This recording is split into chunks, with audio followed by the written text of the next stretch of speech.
বিশিষ্ট সাংবাদিক নিতুমণি শইকীয়ালৈ বীৰ ৰাঘৱ মৰাণ বঁটা।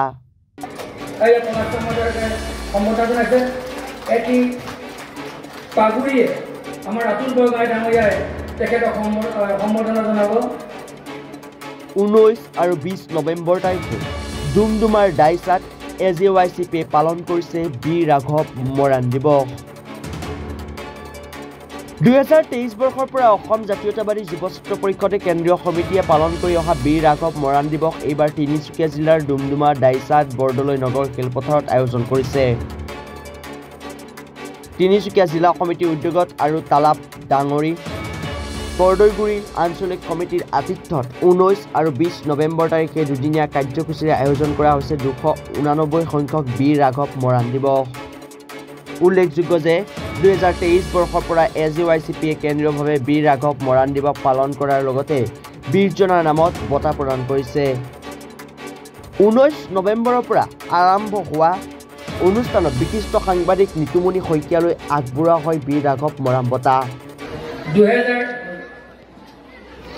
2024 বীৰ ৰাঘৱ মৰাণ বঁটা এইবাৰ আমি আগবঢ়াইছোঁ অতিদিন টাইমৰ মুখ্য সম্পাদক সুবক্তা চিন্তাবিদ নিতুমণি শইকীয়া ডাঙৰীয়ালৈ। গতিকে সভাপতি পলাশ চাংমা ডাঙৰীয়া, সাধাৰণ সম্পাদক ৰাতুল বৰগাঁও ডাঙৰীয়া, উপদেষ্টা পুলক বৰা আৰু ৰঞ্জিত চাংমা ডাঙৰীয়াক আমি বঁটাটো আগবঢ়াব অনুৰোধ জনাইছোঁ। লগতে সম্বৰ্ধনা পত্ৰখনো আমি। আৰু এই অনুষ্ঠানত মৰাণ জনগোষ্ঠীৰ আটাইকেইটা সংগঠনৰ নেতৃবৃন্দ উপস্থিত থকাৰ লগতে বিভিন্ন সত্ৰৰ সত্ৰাধিকাৰ আৰু ভকতবৃন্দ আয়তীসকলে অংশগ্ৰহণ কৰিলে।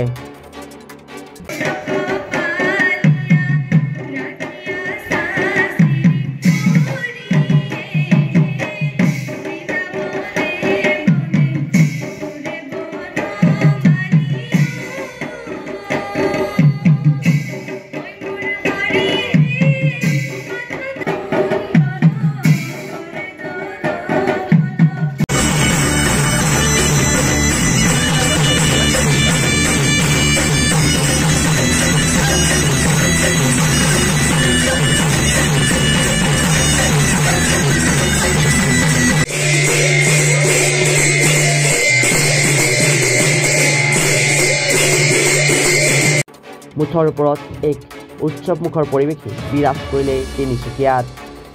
যুৱ ছাত্ৰ পৰিষদৰ সৌজন্যত পৰিষদৰ তিনিচুকীয়া জিলা সমিতিৰ উদ্যোগত তালাপ ডাঙৰী ছয়খোৱা আঞ্চলিক সমিতি আৰু ডাইচাবাসী ৰাইজৰ সহযোগত প্ৰতি বছৰৰে এই বছৰো আমি বীৰ ৰাঘৱ মৰাণ দিৱস দুদিনীয়া কাৰ্যসূচী আমি কেন্দ্ৰীয়ভাৱে আয়োজন কৰিছোঁ।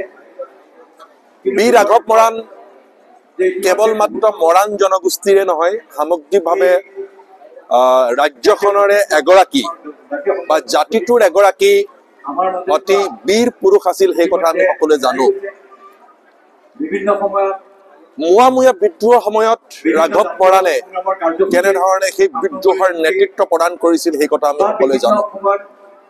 এতিয়া কথা হ'ল, মুৱামুয়া বিদ্ৰোহ আহোম ৰাজ শাসনৰ বিৰুদ্ধে হৈছিল। সুদীৰ্ঘ 500 বছৰ শাসন কৰা এটা সত্তাৰ বিৰুদ্ধে, এটা জাতিৰ বিৰুদ্ধে, এটা প্ৰশাসনৰ বিৰুদ্ধে কিয় মুৱামুয়া বিদ্ৰোহ হৈছিল? তাৰ অন্যতম কাৰণটোৱে আছিল ধৰ্মীয় কাৰণতে মুৱামুয়া বিদ্ৰোহৰ আৰম্ভ হৈছিল। কৃষকসকলে বা সাধাৰণ শ্ৰেণীৰ মানুহে কি বিচাৰিছিল সেই কথাটো শাসক পক্ষই উপলব্ধি কৰা নাছিল, কাৰণেই মুৱামুয়া বিদ্ৰোহ সেই সময়ত হৈছিল। সেইকাৰণে আজিও আমি কওঁ যে চৰকাৰে সকলো জনগোষ্ঠীয় মানুহক, সকলো ধৰ্মাৱলম্বী মানুহক সমানে গুৰুত্ব প্ৰদান কৰিব লাগিব। এটা জনগোষ্ঠীৰ মানুহক যদি অধিক গুৰুত্ব প্ৰদান কৰি আন এটা জনগোষ্ঠীয় মানুহক যদি গুৰুত্ব প্ৰদান কৰা নহয়, এটা বিশেষ ধৰ্মক যদি গুৰুত্ব প্ৰদান কৰি আন ধৰ্মক যদি গুৰুত্ব প্ৰদান কৰা নহয়, তেনেহলে স্বাভাৱিকতে যাক অৱহেলা কৰা হয় সেই অৱহেলিত মানুহখিনিয়ে চৰকাৰৰ বিৰুদ্ধে, শাসনৰ বিৰুদ্ধে বা ৰজাঘৰৰ বিৰুদ্ধে বিদ্ৰোহ কৰিবই। তেনে কাৰণতেই এই মুৱামুয়া বিদ্ৰোহ হৈছিল।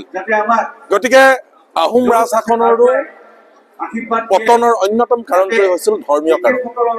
যাৰ পৰা আজি আমি খুবেই বেছি মই ভাবো জ্ঞান বা খুবেই বেছি সেই বিষয়টোৰ পৰা অভিজ্ঞতা লোৱাটো আজি ৰাজনৈতিক নেতাসকলে খুবেই প্ৰয়োজন কাৰণ আজিও আমি সময়ে সময়ে দেখো কেন্দ্ৰতে হওক বা ৰাজ্যতে হওক এটা বিশেষ ধৰ্মক গুৰুত্ব প্ৰদান কৰি শাসক পক্ষই ক'ব বিচাৰে নাই এইটোহে ভাল ধৰ্ম অন্যান্য ধৰ্ম ভাল নহয় তেনেধৰণে ক'লে মই ভাবো যে ৰাজশাসন দীৰ্ঘস্থায়ী নহয় খন্তেকীয়াহে হ'ব সেই কথাটো ৰাজনৈতিক নেতাবিলাকে উপলব্ধি কৰাটো ভাল যে মৰাণ জনগোষ্ঠীৰ অন্যতম এজন নেতা বীৰ পুৰুষ ৰাঘৱ মৰাণ গতিকে আমি কৈছোৱেই যে সমগ্ৰ অসমৰ যিমানবিলাক জনগোষ্ঠীয় বীৰ বীৰাংগনা আছে সেই জনগোষ্ঠীয় বীৰ বীৰাংগনাসকলৰ তেওঁলোকৰ ঐতিহ্য তেওঁলোকৰ যি সেই সময়ত জনগোষ্ঠী বা জনজাতি বা জাতিটোলৈ আগবঢ়োৱা অৱদানৰ সম্পৰ্কে আমি সকলো সময়তে গৌৰৱ কৰিব বিচাৰো বা সেই গৌৰৱ গাথাৰ বিষয়ে আমি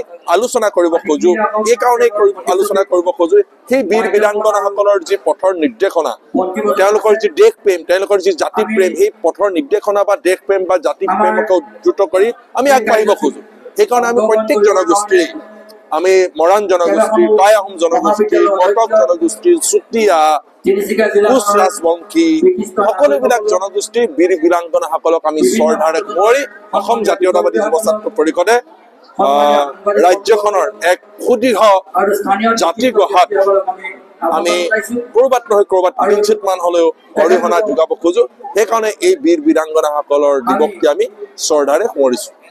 ব্যুৰো ৰিপৰ্ট ৰিপাব্লিক কেনি।